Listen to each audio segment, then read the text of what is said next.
In a world where we often face misunderstandings and false accusations, how do we stay grounded in our faith? Padre Pio too faced such trials, with rumors and accusations weighing heavily on him. But through it all, his faith grew ever stronger.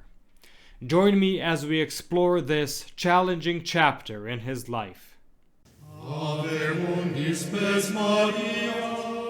Welcome to Following Padre Pio. Whether you're a returning viewer or new to our channel, we're thrilled to have you here. Padre Pio, a Capuchin friar and a miracle worker, continues to inspire and intercede today.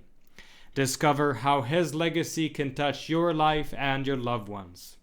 Subscribe now and let's begin this spiritual journey together. Now on to today's story.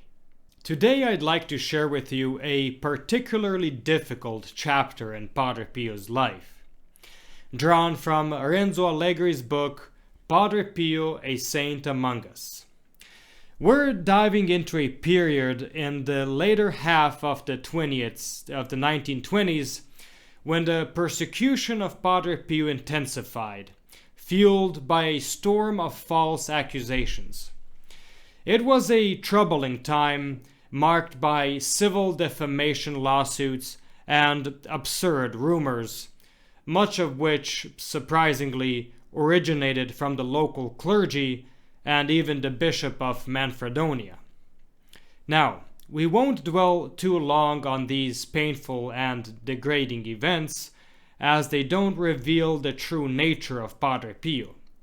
However, these accounts are important because they shed light on the immense suffering he unjustly endured. So, to give you a sense of the hostile environment Padre Pio lived in during those years, let's look at some of the most shocking accusations made against him by his enemies. These were reported in letters sent to the Holy Office. Renzo Allegri shares. Padre Pio was accused of living surrounded by young women infatuated with him.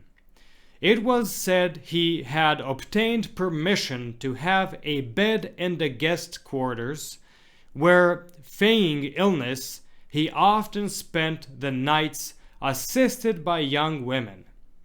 On one occasion, when he fainted, the women supposedly undressed him to see his stigmata, and in a state of ecstasy and intoxication, indulge in languid and endless kisses. Furthermore, his slanderers claimed that Padre Pio frequently caressed his favorites, and they provided him with fine linen and delightful perfumes. Now, doesn't that just sound completely absurd? According to these rumors, Padre Pio was living in luxury. They claimed he perfumed himself, used precious ointments to style his hair, and wore a habit made of luxurious fabric rather than the simple, coarse cloth typical of friars. Instead of the usual sandals, they said he wore fine leather boots. They even went as far as saying that his cell had been lavishly renovated, complete with a luxurious floor, comfortable armchairs, and a soft bed with springs.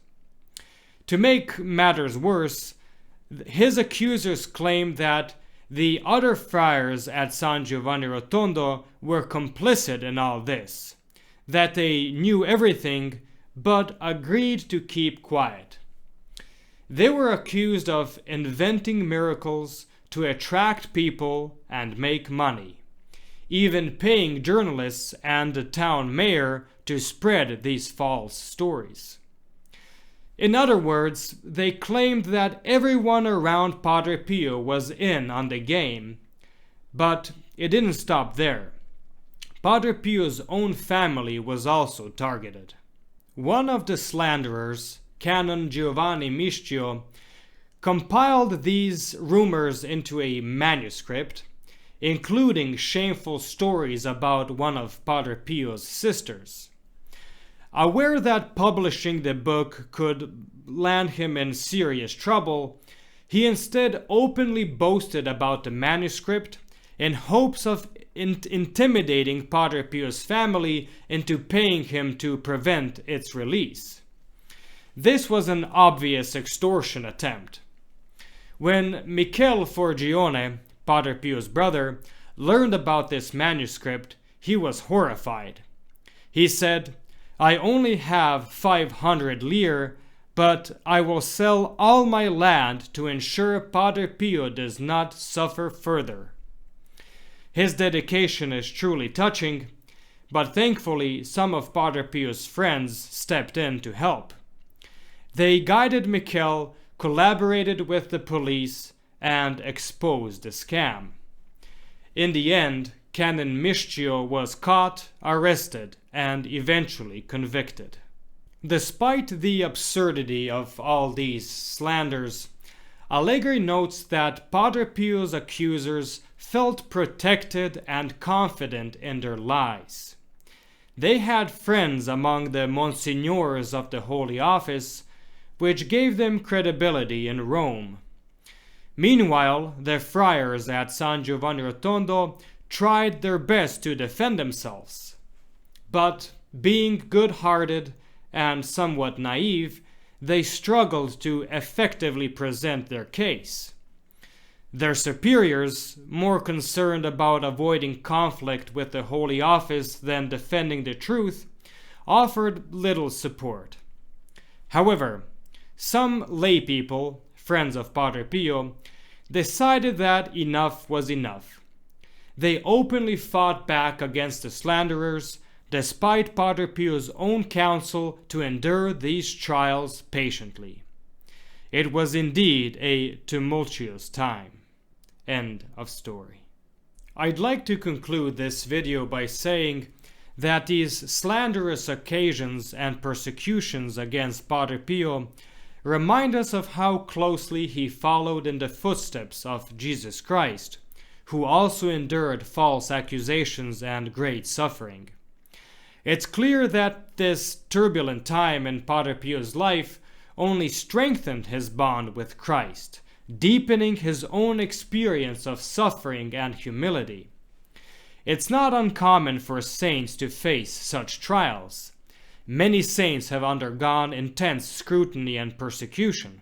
Saint Ignatius of Loyola faced imprisonment, yet he remained steadfast in his faith. These stories inspire us to persevere through our own struggles, trusting in God's plan and drawing closer to Jesus through every hardship. And let us not forget that Our Lady, the Blessed Virgin Mary, suffered immensely throughout her life. She understands suffering profoundly, and we can always turn to her for comfort and support, just as Padre Pio himself did in moments of trial. Thank you for watching. If you enjoyed this video, please like and share to help spread Padre Pio's message. Don't forget to subscribe and click the bell so you never miss our latest uploads. Want to deepen your connection with Padre Pio? Consider becoming a protected child of Padre Pio, a special way to grow spiritually and be part of our prayerful community. Check out the recommended videos on the end screen or the links in the description for more inspiring content, including our Padre Pio Thoughts for the Day playlist. May Our Lady and Padre Pio bless you, and we'll see you in the next video.